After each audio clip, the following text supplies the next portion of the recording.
Hi, it's Kristin.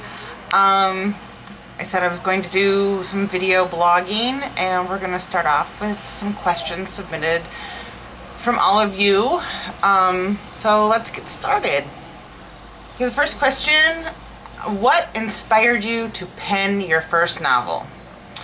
Well, my husband and I used to role play online. Kind of like a Dungeons and Dragons, but it was virtual world, in chat rooms and private messages and stuff like that. And I fell in love with the characters that we created. Life started happening and we got married, you know, things like that. Children came along and roleplay kind of took a back seat. And I couldn't let those characters fade. I fell in love with them much too deeply.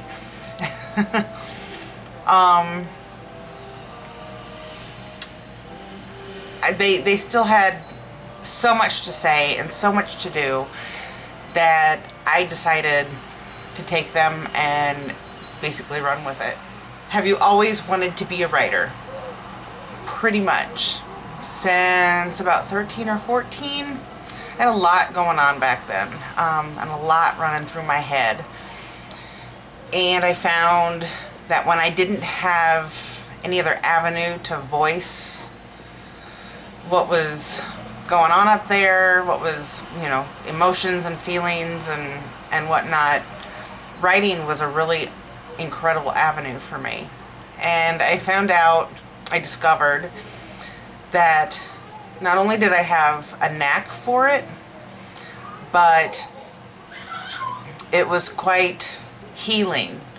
I could get out what I couldn't otherwise say through fictional characters. Okay, next question. How did you come up with your characters?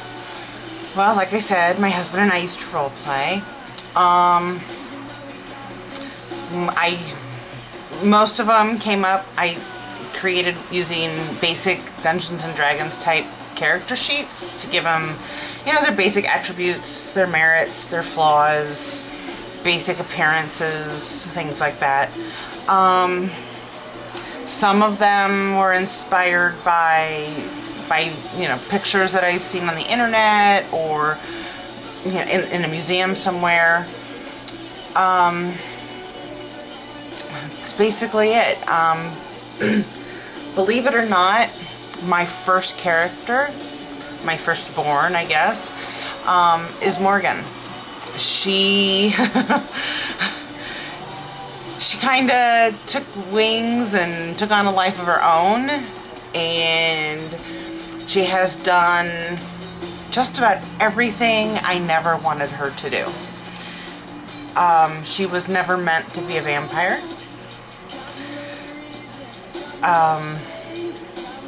Yeah.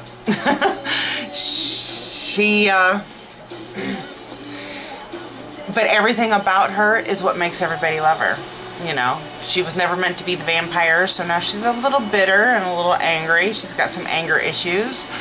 But everybody seems to love her. So, the rest of the characters, most of them, I've got more than I can count, and a lot of them are just kind of atmosphere decoration. Some I've fallen in love with enough to give some histories and to keep around. Others are simply, you know, reserved for bartender use, removing dead bodies, things like that. How did Desta come to be? Yeah, believe it or not, she was supposed to be one of my expendable characters. I created her for the simple reason, for pure and simple, I created her for no other purpose than to relay a message to Logan. She was a dying body at the bottom of a staircase, and when my husband and I were playing the scene out, I fell in love with her. She just broke my heart. And I kept her. And now she's become the main character of the first book. Okay, was there a lot of research involved? There was actually, between researching modern maps and historical maps of different areas of Europe and whatnot to accurately describe different locations, finding history and, you know, to accurately dress my characters depending on what time period I was writing about. The different speech patterns between common, noble, royal, different things like that. Yeah, there was a lot of research. I did a lot of research into vampire lore as well, because I didn't want it to come across as cheesy or redigested. I wanted to keep it original, but I didn't want it to sound, like I said, I didn't want it to sound used and familiar at the same time. Okay, why vampires? What draws you to this particular genre? Honestly, it's obsession. I am obsessed with anything and all things. Vampire, supernatural, preternatural, paranormal, historical, and romantic. You know, there's definitely a romantic quality to vampires when written well. It started with Anne Rice and Louis and Lestat.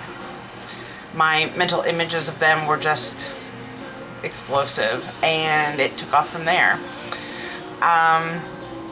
It allows me an avenue to write historical without being labeled historical. You know, I can take one book and time jump without it being science fiction. I can go, you know, all over the place and all over the world because it's vampire. How do you keep your writing different from the other novels in this particular genre? I stick to what I know. I know my characters. I don't try to add anything extra to them. I let them tell their story.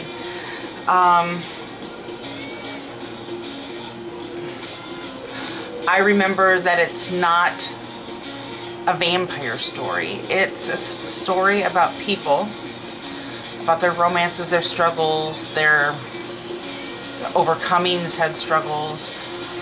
First and foremost, it's about the people, and secondary is that they just happen to be supernatural creatures. What was the hardest part about writing this particular novel? Wow. The hardest part about writing NyteBeauti was that I had a lot of opinions about how the characters should act and how the characters should have responded to different things. And the hardest part was reining in my editorial and just allowing them to tell their story. Because I personally had a lot to say about some of the things that went on, but it wasn't for me to dictate. You know, that was their story. What dreams have been realized now that you've written NyteBeauti? I have an actual, honest-to-God's book in my hand, actually. I have a book, something solid, something tangible to hand down to my kids and say, I worked hard, I persevered, you know, I overcame the obstacles that came with writing the book, but I made it happen. And if you have a dream, you can do it too. If you could possess any vampire power, what would it be? This is a discussion that my husband and I have regularly, actually. And there's quite a few that are just pretty awesome, but I would have to go, I've narrowed it down to 2, and that's as good as I can get. And so between the two, there's 2 lesser known vampire abilities.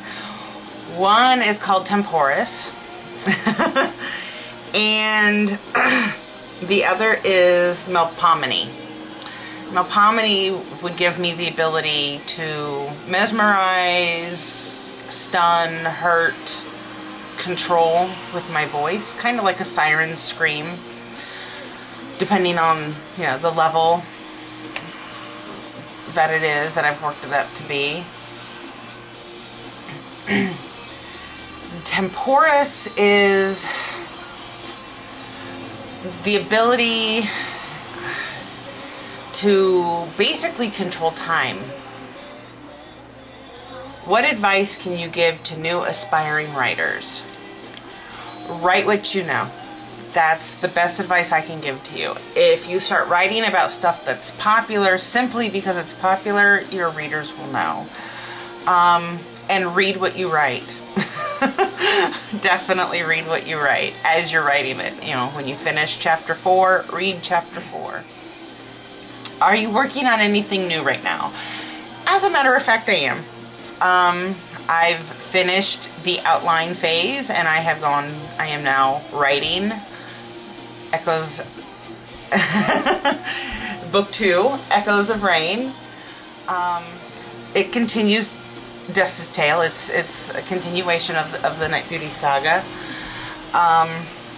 And it'll introduce a couple of new characters that I'm sure everyone is going to just fall in love with. Do you write full-time? And if so, what is your work day like? If not, what do you do other than write? And how do you find time to write?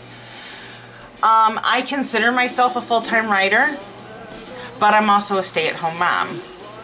So between changing diapers, pureed carrots, pizza lunches, I squeeze writing in whenever I can find the time.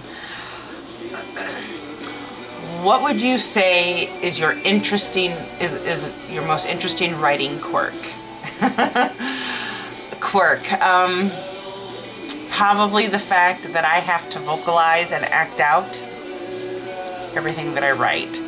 If I can't conjure emotion myself while I'm reciting the words that I've written, those words usually get scrapped. I cry a lot, I laugh a lot, I get angry a lot while I write because I'm putting myself into my character's shoes so that I can accurately describe that feeling, and you know, the body motions, the facial expressions, the accurate tilt of the head, things like that. Yeah. Dialogues have to be read out loud, which often annoys my husband. Yeah, that would probably be my writing quirk. As a child, what did you want to be when you grew up? Anything creative and anything that put the spotlight on me. Acting, singing, musician, dancer, painter, anything. And writing was always a part of everything. I was either writing scripts, or writing music, writing poetry, writing short stories and novels. So pretty much what I do now. What does your family think of your writing? They're all pretty surprised, actually. Most of the women in my family are avid readers, but they pretty much stick to one genre. You know, they're big Danielle Steele fans, you know, of that kind of genre, and they often actually trade books back and forth between each other. But they're not big fans of supernatural, paranormal, that type of thing. But they read it and they fell in love. They were actually pleasantly surprised. And actually, to be honest, my aunt and my mother are kind of irritated with me right now because I haven't finished book 2 yet. What was one of the most surprising things you learned while creating your book? One of the most surprising things that I learned just how much faster my brain works than my fingers. I would write pen to paper or even type, and I'd go back to read what I wrote, and it wouldn't make sense because my brain was translating or transcribing faster than I could keep up, and I would have omitted entire paragraphs just to keep up with my thought process. That was kind of surprising. Who is your favorite author? That's hard. That changes from moment to moment, depending on my mood, depending on what I'm reading in particular. I'm a big fan of Anne Rice, obviously. I'm a fan of Gregory Maguire. I love his books. Sherilyn Kenyon, if I could shake her hand, I would be most happy. I love Sherilyn Kenyon. So right now, probably her. What is your favorite book or series of books?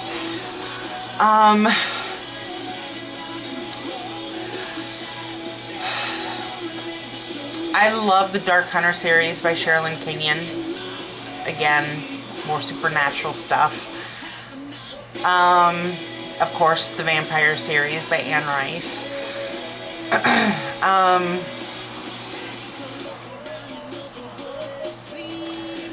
Wow, there's a lot of books. There's an author, B.K. Walker.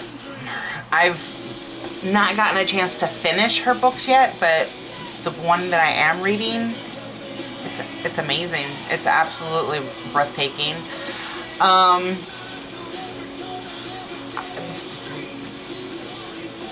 There's not much I don't like.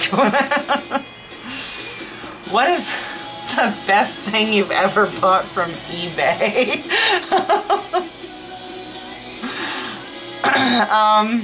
My wedding flowers. Believe it or not. When my husband and I were planning our wedding, we went to the florist here in town, and for a bridal bouquet and a maid of honor bouquet, there were 3 corsages, 6 boutonnieres, the pew-bows, and a table swag for the bridal table during the reception. They quoted us over $1,500, and I about had a coronary. So I decided I would do our flowers. And they didn't have to be real, you know, that you can't smell them in the pictures anyway. So I started pricing flowers and whatnot, and had a notion to go hit up eBay for a little bit and see if I could find anything interesting there. And found two auctions actually. One was an auction of 3 bouquet. They were balls basically, and you held them with a ribbon. And they were the perfect colors. They were the colors I was looking for, and the price was right. So I put in a bid, and I ended up winning that auction. And there was another auction with longer stem flowers for hanging arrangements, and so I put a bid in for that and won that. And my total cost, and these 4 arrangements actually ended up being enough for everything that I needed. So my entire cost for my wedding flowers was $43. But they turned out great. What is currently on your iPod or MP3 player playlist? Well, let me see. I'm currently listening to Club Dead by Charlene Harrison.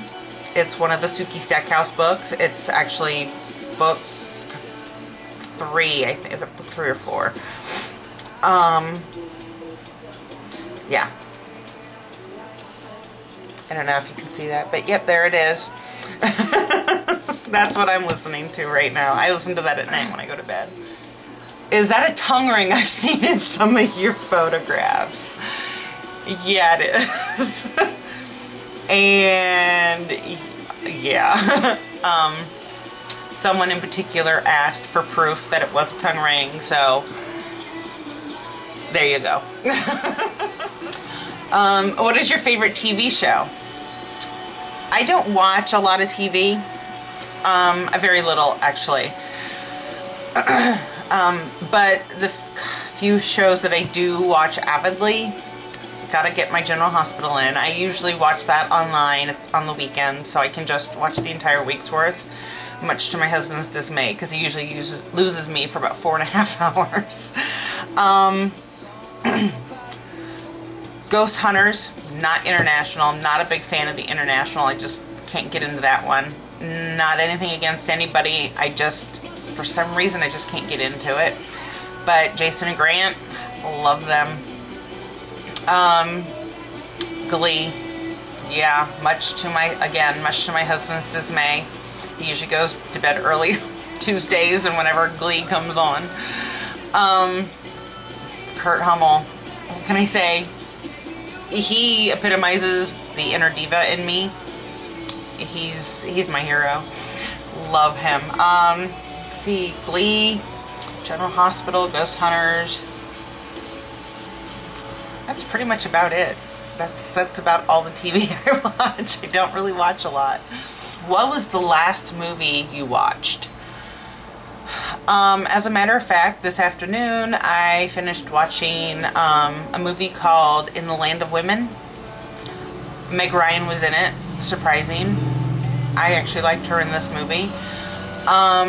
Kristen Stewart. It's an older, I think it's 2007, and she was really young. She still had blonde hair, and I'm not sure who the guy was, but it was a very surprisingly good movie. Wasn't a biggest fan of the ending. It just kind of like dropped you hanging, but it was a pretty good movie. That was the last movie I watched.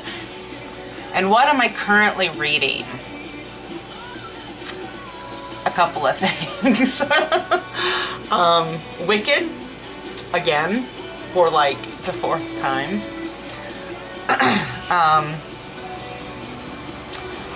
There's a book that I'm reading that I have to do a book review on. I'm not really going to talk about that one though, because it's kind of difficult to get into, and I don't want to be rude. Immortal Kisses by B.K. Walker. I'm reading that. And listening to the Suki Stackhouse books and trying to find time to start. I know I am so behind it, but I finally got talked into actually reading the Harry Potter books. I have them for my Kindle, but I haven't actually sat down to actually start reading those yet, because I've got all of these other projects to do. So that's what I'm currently reading as well. I know, a lot. Well, it has been great fun, and I hope I was able to answer some of your questions, and we'll do this again soon.